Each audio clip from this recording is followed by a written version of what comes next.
Oh my God, what a week I've had on the Celebrity Beyond. I can't wait to tell you all about it. Plus, wait till the end of the video when I disclose my secret/surprise that I want to tell the world all about. Hi, it's Tina with Travels by Tina, and I cannot even begin to tell you how much in awe I was the moment I stepped on this ship last week. It started with my heart was pounding when I first stepped onto the ship, because it always does, because I'm so excited to be going on a cruise. But the moment I walked inside, I looked up and I was in awe. I couldn't believe it. It is absolutely stunning. And then, even better, I walk in and there's a server there handing out glasses of champagne to everybody, free champagne. Like, I've never experienced that kind of customer service before. So I thought that was outstanding. And then, of course, like I do on every celebrity cruise, I have to go and look for the martini bar because that's my favorite place. So I found this one. And again, I could not believe it was absolutely stunning.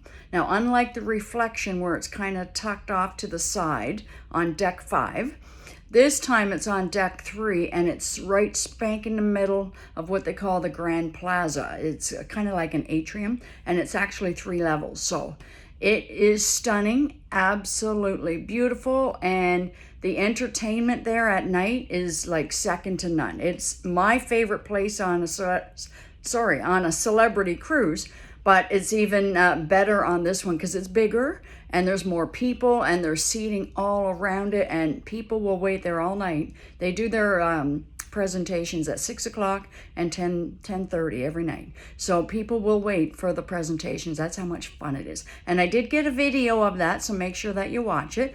Now, having said that, you've probably heard me say in the past that I have a favorite bartender on the Reflection, and that is George. He's from the Ukraine. But it didn't take me very long to find a new bartender here on the Beyond, and his name is Razvan, but I call him Raz, and he's from Romania. So he's a really, really cool guy, and he's the one that I got on the video doing the presentation. And I'm not even going to tell you about it. You got to watch the video yourself and just see how cool this is. It's my favorite place on the whole bar, and that's where I hung out every night because I'm a people person. And I'm not shy, and I just love sitting at the bar and chatting with people that sit down next to me, and I could just chat the night away. And I've met so many people from all over the world, mostly the States, but from other countries as well in the world. So I've had an amazing time. And now, as for food, there are 4 main dining rooms for you to choose from, and it's all included in the cost of your cruise. But there's 4 of them, and they were all great. But I gotta say, I think my favorite was the Cosmopolitan. That's the one I tended to go to the most. And I actually was just there today for lunch, and I had a panini, and it was absolutely delicious. Now, as far as specialty dining goes, I only went to one, and that was Fine Cut. It's a steakhouse. And I kept it very simple. I just had a Caesar salad and a filet mignon with béarnaise sauce. But oh my God, it was mouth-watering. The steak was just melting in my mouth. So it was absolutely worth the extra cost. I recommend that one. I highly recommend that one to everybody. Let me see. There's so much to say. I had... what did we do? Today I went to a presentation that Captain Kirk was hosting himself, and it was all about the secrets of navigating a cruise ship. So that was very, very interesting. But there was a couple things that I learned. He put up a picture of the Titanic, and at the time that it was built, we all know it was the biggest ship in the world. And then behind the picture of the Titanic is the Oasis of the Seas. And it's really funny because the Titanic seems so puny compared to our mega ships of today. It actually kind of looks like a little dinky car compared to today's cruise ship. So that was very funny. And when we did the Q&A at the end of his presentation, I had asked him a question, and I said, what does it take for someone to become a captain? Like, do you go to university, and do you have to get certified? And then if you do have to get certified, is it something where you have to get recertified every few years, just like an airline pilot? And he says, yes, you do. It takes 4 years of university, and then you got to go work at it for 2 years. Then you got to go back to university and all this, and it goes back and forth. So he said, in all, it takes 20 years to be fully a captain on a cruise ship, or any ship for that matter, even a cargo ship. It takes 20 years for you to be considered fully certified to be a captain, like totally in charge of everything on a ship. So I thought that was interesting, but I also thought, wow, that takes a lot of dedication. You have to truly love what you're doing. Now, in his case, in Captain Kirk's place, he's taking over the footsteps of his father, because his father did the same thing. So I thought that was really sweet. So, okay, again, back to my secret/surprise here. Some of you may know that I have been back and forth from Newfoundland, like home to Newfoundland, since December of 2024. And that is because my dad has bladder cancer, and he was doing surgery in December to remove his whole bladder. And I decided to go down there indefinitely to help out my mom and have her have some help from me to take care of my dad, because it was a very serious surgery. So I went down there, and I got to tell you, there was nobody more surprised than I was. I'm totally still shocked that this is happening, but there's nobody more surprised than I am how much I've fallen in love with it down there. Now, I did live there briefly with my first husband, and I was down there for 2.5 years. And at that time, our kids were babies, and at that time, I absolutely hated it, because I was born and raised in Toronto, so it was like culture shock to me. So it didn't last very long down there. So I've been back to Ontario now since January of 1992, and I've only visited just not even a handful of times since then.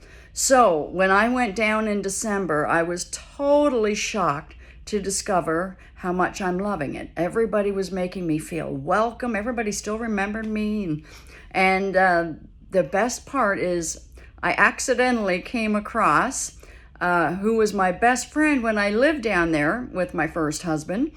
And the funniest thing is she's actually my parents' landlord, and I had no clue that's who it was. So I reconnected with her, and she's also widowed just like I am, and she's just a year older than me. She's a grandmother like I am, and we're even both Pisces. It's so funny how much we have in common. So a couple of weeks after moving down there, I started thinking, is this something I could do? Like, is it worth giving it a shot to see if I could be happy down here? Because all I know is I've been so happy since I got here, and I'm totally shocked that I've been so happy. So I decided to give it a shot, but I didn't want to move in the winter time. So I've been back and forth because I've had cruises. And this time when I came back at the end of April, because I had this cruise to go to, the one I'm on right now, I had got it all planned already. I'm putting everything into motion. I got my realtor. I'm meeting with her on Monday as soon as I get home, signing a contract. And then the next day, she's got her photographer and videographer coming to my house and doing, all their stuff.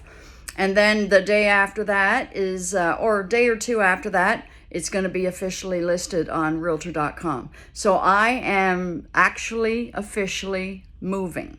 And I already know what house that I'm buying. And this is a funny story. So there was literally 3 houses for sale in Centerville, and I didn't like any of them. And I want to be in Centerville. That's where my parents are from. And so I said to Linda, my new bestie, because we're inseparable. We do everything together now. And I said, if you hear of anyone selling a house, you let me know. So a week later, she says, Aunt Kay is thinking of selling her house. She wants to move to St. John's to be closer to her daughter and grandkids. And so I said, okay, tell her that me and Mom's going to come and see it. So long story short, we fell in love with it. Mom really likes it. But Aunt Kay's, she calls her Aunt Kay, but her name's Catherine. Okay, so Catherine lives just 3 houses down from Linda. So also, Catherine was my mom's best friend when they were 16 years old. So isn't like such a small world? And I don't know, to me it seems like the stars are all aligning in my favor. And I actually made a deal with Catherine that I'm going to be buying her house. And I'm so excited. You have no idea. I could literally drive to my parents' house in 1 minute. That's how close it is. So I'm so excited about that. I'm going to be almost next door to my best friend. It's just 3 houses away. I'm going to be a 1 minute drive away from my parents. And I'm in the town that I've known my whole life, but have rarely gone there in my whole adult life. But everybody made me feel completely welcome, and like they're glad to see me. You know, everyone's just happy to see me, and everyone's so fun. And there's always something going on, within the community. So anyway, that is my big news. And I am totally shocked because the people for years have been asking me, do you think you'll ever move back to Newfoundland? I say, oh, hell no, not in a million years. But I guess I'm at a stage in my life now that my kids are gone and married with kids of their own, and it's just me now, and I guess I have different priorities. And right now my priority is my parents. So, but I was shocked that I was loving it so much down there. So that is my big news. A big, huge, life-changing decision has been made, and everything, the whole plan is put into motion as soon as I get home I get home Sunday, but on Monday I'm meeting with my realtor, and I've already got the house picked out that I'm buying and everything, and I'm really, truly excited. Now, having said that, I want you to know that I can run my travel business from anywhere in the world, so I will not be neglecting my clients at all. Anything you need, you want to book a cruise or a trip to the Mediterranean, wherever you want to go, you reach out to me and I can get it all hooked up for you, okay? So I hope you're all happy for me, and I'm telling you, the Celebrity Beyond is my new favorite cruise ship. I still love Reflection, but this is my new favorite cruise ship, and you're going to love it too. You got to try it out. So reach out to me at tina.machika@marlintravel.ca, and I can get you all hooked up. And don't forget to hit the like button and the bell notification, and to subscribe to my channel, and keep watching for more videos from Travels by Tina. And comment down below, have you ever been on the Celebrity Beyond, and what did you think of it? Actually, did you like the infinite veranda balcony? I actually love my solo infinite veranda balcony room. So let me know what you think of the Beyond and everything about it, and if you like the infinite veranda. Okay, thank you for listening, and I'll talk to you soon. Bye for now.